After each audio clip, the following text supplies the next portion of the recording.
안녕하세요. 절대값TV의 명품 PD 한PD입니다. 자, 6월 달에 부동산 규제 완화 정책이 몇 가지가 발표가 되고 있어요. 자, 그 중에 하나가 조정지구 해제에 대한 회의가 있다. 거기에서 이제 세종이 포함되느냐, 대구가 포함되느냐, 몇 가지 이제 중요한 내용들이 있어요. 자, 오늘은 제가 이제 만약에 세종이 조정지구 해제가 된다고 하면 시장이 어떻게 될까? 그것을 제 나름대로 한번 예상을 해서 말씀을 드려보겠습니다. 개인적인 판단이니까 참고만 하시면 될 것 같아요. 일단 6월 달에 완화가 논의되는 게 몇 가지가 있어요. 분양가 상한제 개편 아니에요. 이것은 이제 윤석열 정부는 이제 민간 공급에 포인트를 맞췄기 때문에 분양가 상한제를 개편해서 민간 공급을 확대하겠다라는 거예요. 이건 아주 적극적으로 추진하고 있어요.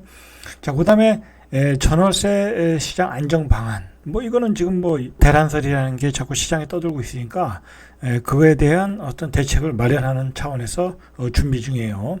자, 그리고 세 번째로 일부 지역의 규제지역 해제 여부가 6월 중에 발표한다라는 거예요. 지금 이제 투기과열지구, 조정지구, 투기지구로 해놨기, 전국적으로 거의 다 지정을 해놨기 때문에 이게 사실 별 의미가 없어요. 지금 보면은 전국적으로 다 지정을 해놨기 때문에 말 그대로 이제 그게 집을 사지 말라는 얘기잖아요. 자, 그런데 이제 그런 게 별 의미가 없어졌어요. 왜 그러냐면 그거에 대한 보완 대책이 많이 만들어졌거든요. 그 뒤로 이제 다주택자들이 쉽게 집을 살 수가 없는 상황이에요. 취득세 12%, 지방에 있는 아파트 5억짜리 하나 사면 한 5,500만 원, 6천만 원이 그냥 덤으로 들어가는데 그거 누가 사겠어요? 쉽지 않단 말이에요. 그렇게 사러 들어간 사람도 있어요. 그 투기꾼들은 있는데 별로 그게 그렇게 해서 별 득이 있겠나 싶어요. 그 정도로 어떤 보완 대책이 다 마련되어 있다. 그러니까 점차적으로 해제해주는 방향 쪽으로 가는 게 맞는 것 같아요. 어떤 시장을 회복한다라는 게 어떤 윤석열 정부의 목표니까 그런 방향으로 가려고 많은 지역들을 해제해줘야 된다는 게 맞는 것 같아요. 여러 가지 규제가 있기 때문에 그걸 해제해줘야 시장이 원활하게 돌아가거든요. 자, 그 다음에 이제 8월에 발표할 어떤 주택 250만 가구 플러스 알파, 요게 중요한 거거든요. 자, 요것도 이제 요걸 준비하기 위한 사전 포석으로 추가 대책 정도 나올 것이다 라고 지금 예상을 하고 있어요. 6월 달에 나올 정책들이 요 정도이다 라고 보시면 되겠습니다. 자, 윤석열 정부는 시장 경제 공급이에요. 이 두 가지만 놓고 보시면 돼요. 시장 경제를 통해서 구축의 물량들이 시장에 활발하게 나와서 거래가 되고, 그리고 민간의 공급을 활성화시켜서 시장에 계속 신규 공급을 불어주고, 이 장기적으로 보면, 중장기적으로 보면 집값이 떨어질 수밖에 없어요. 좌파 정부는 그렇지 않았잖아요. 무조건 집을 못 사게 한 거야. 그러니까 시장에 물건이 안 나놓고 민간은 공급을 못하게 돼서 공급량은 모자라게 되고 그러니까 집값이 올라갔던 거 아니에요?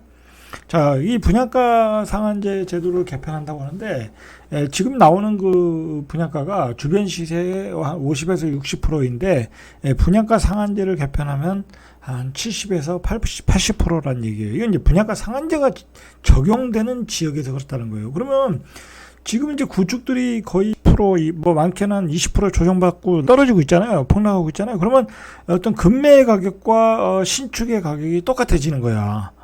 자, 그게 이제 송도 같은 지역에서 이제 벌어진 거죠. 그래서 송도에서 신규 분양하는 아파트들이 미계약분이 많이 나왔잖아요. 그 줍줍으로.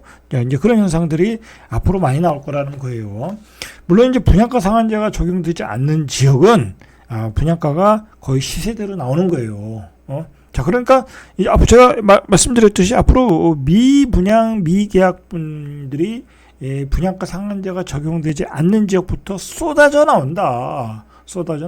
특히 강북, 서울 같은 경우에. 자, 그런 데서 이제 굉장히 이제 그 선택의 폭이 넓어질 수 있겠죠. 이제 그러나 이제 이게 계약으로 연결이 안 되냐면 예를 들어서 하나 미아 뽀레 있잖아요. 하나 뽀레 미아. 자, 거기가 거의 한 10억, 11억 조금 넘었어요. 그러면 중산층이 사는 거잖아요. 일종의 이제 서민들이 살아야 돼, 분양을 받아야 되는 아파트잖아요. 자, 11억이면 그 대출을 받으려면 6, 7억을 받아야 돼요. 그걸 분양 받는 사람 입장에서는. 자, 그 6, 7억이 금리가 올라왔잖아요. 2.5%가 아니라 지금 4%, 앞으로 5%, 6% 계속 올라간단 말이에요. 5% 되면은 집을 안 산다는 거예요. 금융권에 있는 사람. 그러면 5%면 한 달에 거의 이자만 270, 80을 내야 되는데, 원금까지 하면은, 350, 400을 내야 되는데, 그게 가능하겠냐. 못 받는 거예요.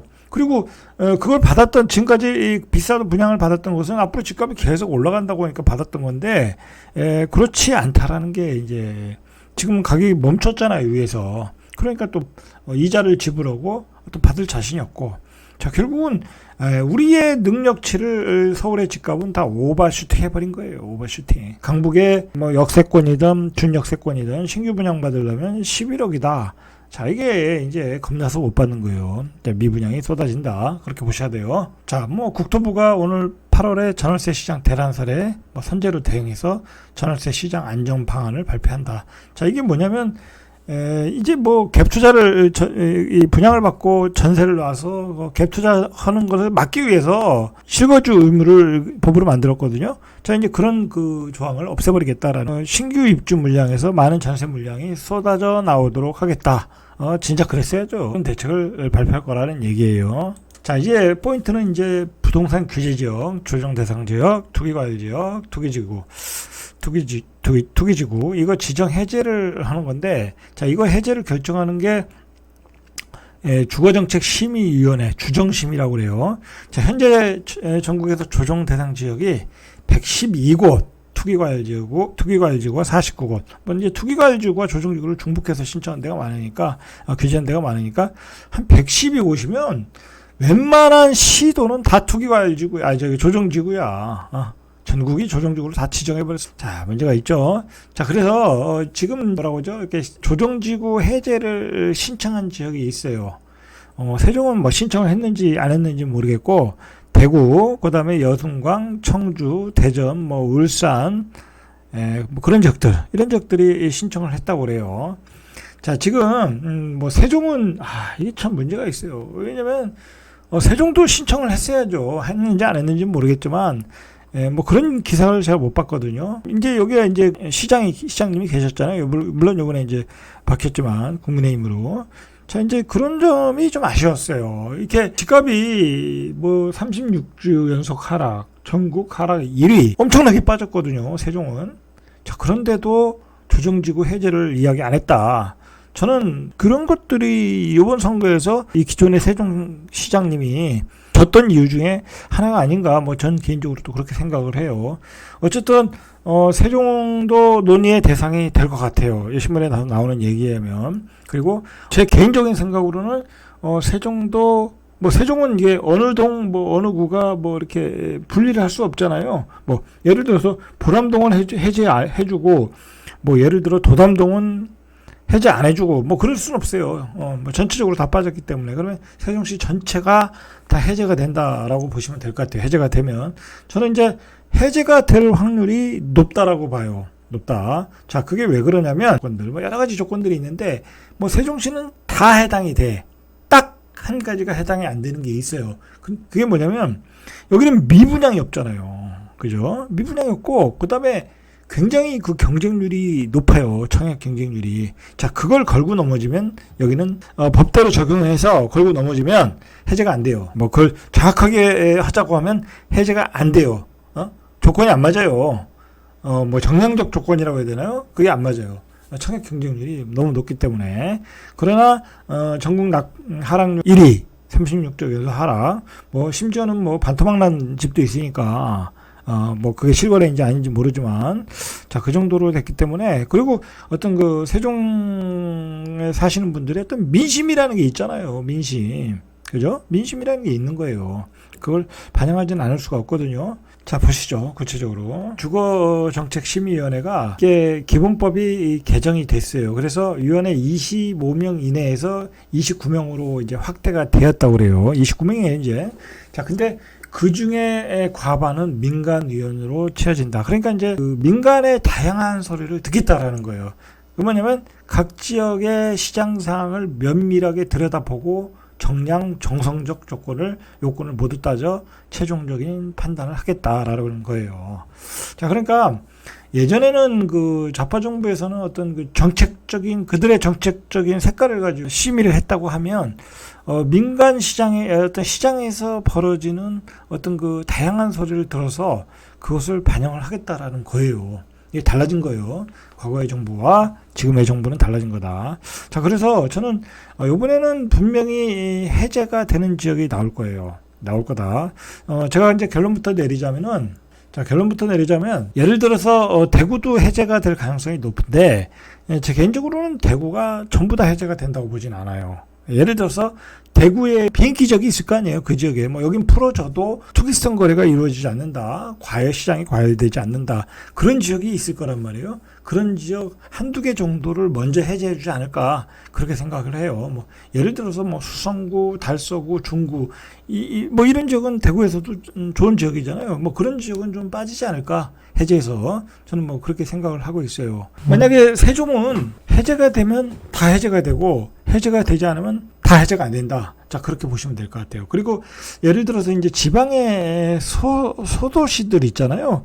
뭐 그런 지역은 뭐 제가 보기에는 뭐 굳이 묶어놓을 필요가 없다고 생각을 해요. 제 생각으로는. 뭐 그러면 뭐 제 생각이나 뭐 민간 유연 생각이나 뭐 비슷하지 않을까, 뭐 그렇게 생각해요. 예를 들어서 뭐 여순광, 뭐 포항, 뭐 예를 들어서 지금 공주도 조정지구예요. 그리고 뭐 논산 이런 지역도 조정지구예요. 그러니까 다 풀어줄 거라 이거예요. 자, 왜 그러냐면, 풀어주면 이게 문제가 뭐냐면, 예를 들어서 예를 들어서 요번에 다 안 풀어주고 대구만 풀어줬어. 그럼 어떻게 되겠어요? 물론 대구는 이제 공급 굉장히 앞으로 3년 동안에 많기 때문에 풀어줘도 뭐 들어가서도 시세가 크게 반등하기는 어려워요. 저 개인적으로 볼 때는 너무 공급 물량이 많아요. 뭐 전세값이 안 올라가는데 투자하러 들어가시는 분들이, 외지에서 투자하러 들어가시는 분들은 다 갭 투자잖아요. 그 갭 투자를 메꿀 수가 없어요.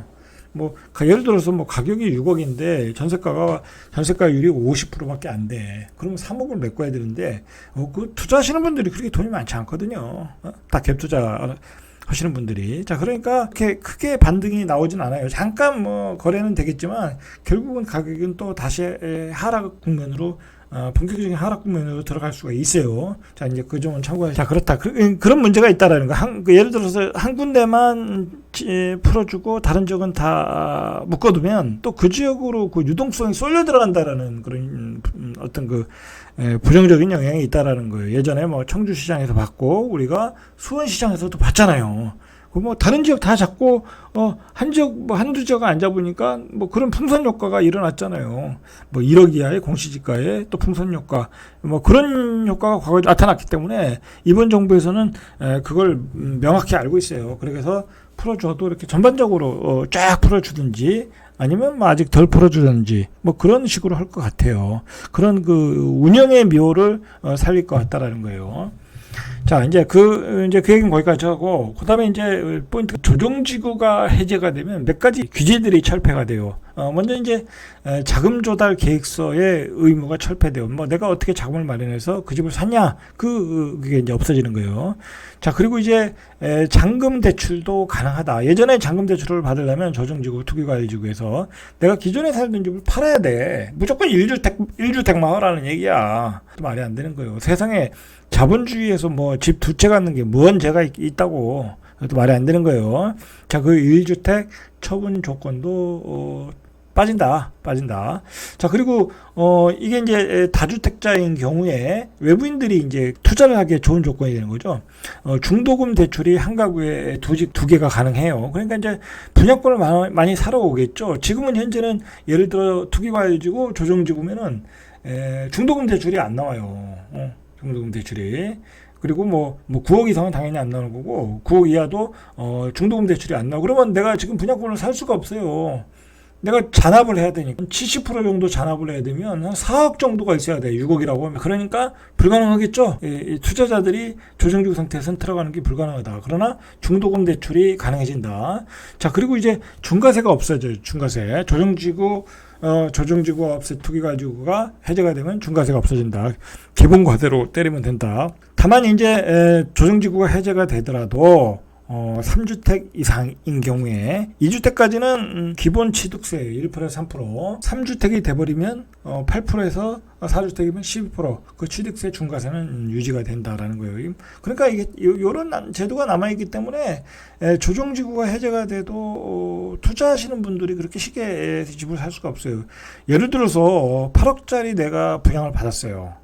분양을 받았는데 8억이면 내가 취득세 8%에서 12%를 내야 돼. 그러면 뭐 투자하시는 분들은 집이 뭐 4채 5채 뭐 많잖아요. 그러면 12%를 내면 한 1억을 내야 돼. 취득세로. 8억 플러스 1억이 그냥 날아가는 거예요. 그러니까 이게 또 쉽지가 않아요, 투자가. 그런 허들은 존재한다, 아직도. 그럼 본격적으로 한번 이야기해 보시죠. 세종에 대해서. 이건 뭐 세종에 대해서 이야기해야 되는데 서론이 좀 길었어요. 자, 이거 보시면 이게 최근에 거래된 건데, 자, 이게 해들마을 6단지, 여기가 이 삼성항에서는 대장 아파트예요. 이게 이제 강변이 보이는 게 13억 8,500, 제가 알기로는 14억까지 찍은 거로 알고 있거든요. 자, 근데 최근에 이 중간동의 아파트가 10억 4천, 10억 9천 찍었어요. 이게 최고가가 한 12억 4천이니까 한 2억 정도가 떨어진 거죠. 자, 이 앞동도 한 2억 정도, 이게 제가 생각하기에는 맨 앞동 같아요. BRT동. 이 BRT동과 이 강변이 보이는 동은 차이가 있거든요. 자, 이것도 가격이 한 2억 정도 떨어졌어요. 자, 이제 뭐 신문에서 예를 들어서 이것 가지고 또 장난칠 수 있어요. 14억에서 9억까지 떨어졌다. 자, 그렇게 보시면 안 돼요. 이 14억은 강변이 보이는 동이, 금강이 보이는 조망권이 있는 아파트고, 이거는 앞에 있는 BRT동일 가능성이 많아요. 그렇게 해서 뭐 5억이 떨어졌다. 그럴 가능성이 있다라는 거죠. 자, 이게 뭐 아무거나 찍어봐도 집값들이 너무 폭락을 했어요. 자, 보시면 9억 9,500에서 7억 5천, 뭐 2억 4천 정도가 떨어졌어요. 이거 뭐 10억, 뭐 9억짜리 아파트에서 2억 5천 정도가 떨어지면 어마어마하게 떨어졌잖아요. 이 아파트도 이거 A급의 아파트거든요. A급 입지 아파트였거든요. 뭐랄까요? 한참 세종시가 올라갈 때 시세를 리드했던 아파트예요. 9억 5천이면. 그렇지 않겠습니까? 지방에서 뭐 9억 5천, 뭐 10억에 가까우면 그건 A급지 아파트예요. 근데 그 아파트가 이렇게 2억씩 떨어진 거예요. 자, 물론 이게 뭐 여기서 엄청나게 국회의사당이 들어선다고 해서 그게 급격하게 가격에 반영이 됐거든요. 그리고 이제 너무 많은 기대감 때문에 너무 높은 호가로 올려놨어요. 그 호가에 한두 개가 찍은 게 최고가가 됐던 거야. 그런데 국회의사당은 뭐 우리가 앞으로 뭐 28년 뭐 그 정도에 돼야 가능한 거니까 어떤 시간이 너무 아직 많이 남았고, 그리고 아직도 인구는 38만이잖아요. 그죠? 여기 뭐 대구처럼 250만도 아니고 대전처럼 150만의 도시도 아니다 보니까 실수요가 굉장히 약해요. 실수요가. 이 하락장에서 뭐랄까, 이 버틸 체력이 없는 거야. 그러니까 팔아야 될 사람은 팔아야 되고, 그렇지 않겠습니까? 비과세라든지 아니면 다른 아파트를 샀든지, 뭐 지방 다 서울로 이주를 해야 된다든지, 그런 분들은 팔아야 되거든요. 자, 그런 분들이 이제 할 수 없이 급매로 날리다 보니까 최고점 대비 뭐 2억, 3억씩 이렇게 가격을 크게 빼서 팔고 나가고, 그것을 실수요가 받아줬던 시장이에요. 자, 그나마 저는 개인적으로 뭐라 할까요? 세종시에서 최근에 거래를 보면 그래도 급매물들은 다 받아갔다라고 봐요. 받아갔다. 그것도 실수요들이 받아간 거예요. 우리 세종시는 이 전세가율이 어마어마해. 아무거나 찍어봐도 이 전세가율이 이게 뭐 그나마 많이 나오는 거예요. 41%. 자, 대부분이 30% 이하에 40. 자, 대부분이 이렇게 32%, 35%, 38%. 자, 그래요. 전세가율이 이렇게이기 때문에 지금 세종시에 투자로 들어오시는 분들도 있어요. 분명히 싸니까. 자, 투자로 들어오신 분이 있는데, 그 투자로 들어오시는 분들도 실거주를 하는 조건으로 들어와요. 왜냐면 갭 투자가 안 되거든. 이렇게 비율이 큰데, 전세가율이 낮은데 이 갭 투자가 되겠냐고. 안 되죠. 그리고 항상 제가 얘기하지만 투자자들은 그렇게 돈이 많지 않아요. 여기저기 투자를 많이 하기 때문에 이렇게 뭐 몇 억씩 깔고 들어올 수가 없단 말이에요. 그러니까 투자로 들어오더라도 실거주로 들어오더라는 거예요. 지금 보니까. 자, 그런데 그나마 이제 최근에 그 세종시들이 이런 급매물들이 어느 정도는 소화가 됐어요. 그리고 뭐 물론 급매물들이 소화가 됐다고 해서 호가가 올라가는 시장은 분명히 아니에요. 아니다. 아니지만 급매물들은 소화가 되고 있다라고 좀 보시면 돼요. 자, 그 상황에서 이제 그 조정지고 해제가 되면은 시장이 어떻게 전개가 되냐면 급매물들은 계속 소화가 된다고 보시면 돼요. 이제. 그러니까 지금 안 팔리던 급매물들이 있잖아요. 그런 매물들은 소화가 될 가능성이 있고 뭐 다소 호가는 올라갈 수 있어요. 자, 문제는 그 높은 호가를 계속해서 다른 수요가 들어와서 받아주느냐라는 게 문제죠. 이제 급매물들이 소화될 수 있는 게 뭐냐면 대출이 가능하잖아요. 그죠? 대출이 가능하잖아요. 내가 다주택자로서 여기 뭐 세종에 투자로 하나 사놔야 되겠다. 그러면 대출을 받을 수 있거든요. 대출 끼고 전세 끼고 그렇게 사놓으시는 분들이 있을 수 있다라는 거예요. 조그만 평수 같은 경우에는 예를 들어서 지금 뭐 5구 사이즈 같은 경우는 엄청 떨어졌거든요. 뭐 4억 중반대도 있어요. 4억 중반대면은 2017년, 18년도까지 가격대로 가는 거예요. 4억 중반대면. 그 정도로 떨어졌어요. 그 정도로. 그런 소형 아파트 쪽에서는 그 대출 받아서 전세 끼고 뭐 그런 투자자도 들어올 수 있거든요. 그러니까 매물은 소화가 된다라고 보시면 돼요. 매물은 소화가 된다. 다만 꾸준하게 투자자가 들어오냐 또 그거는 또 다른 문제다. 거기까지는 뭐 장담할 수는 없다라고 보시면 돼요. 이제 문제는 뭐냐면 이제 뭐 그렇다고 이게 조정지구 해제가 뭐 세종시의 뭐 엄청난 호재다라고 판단하시면 안 될 것 같아요. 제 개인적인 생각으로는. 자, 그래서 또 호가를 막 올리고 그러시면 또 팔 기회를 놓칠 수가 있어요.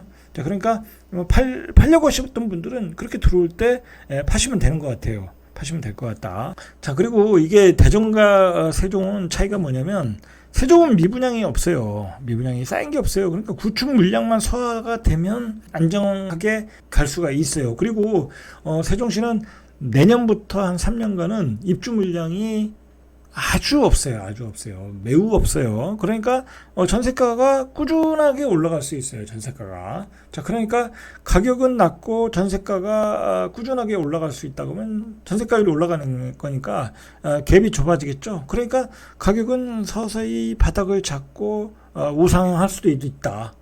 규제가 풀려지면 그걸 계기로 그렇게 될 수 있어요. 그리고 세종은 가장 먼저 빠졌잖아요. 그런 점에서 그렇게 보시면 될 것 같아요. 자, 오늘은 여기까지. 이상 절대값TV의 명품 PD 한 PD였습니다.